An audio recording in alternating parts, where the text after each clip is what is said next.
ابراہیم کا مطلب ہوتا ہے رحم کرنے والے باپ، رحم دل باپ، اور اسماعیل کا مطلب ہوتا ہے، یہ عبرانی زبان ہے کہ اللہ نے میری سن لی. ایل کہتے ہیں عبرانی زبان کو اللہ کو.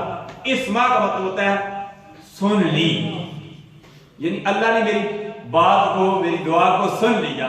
کیونکہ ابراہیم خلیل اللہ دعا مانگتے رہے، اللہ نے سن لی، اسماعیل دیے، تو رب نے حضرت ابراہیم نے اپنے بیٹے کا نام ہی اسماعیل رکھ دیا، اسماعیل رکھ دیا.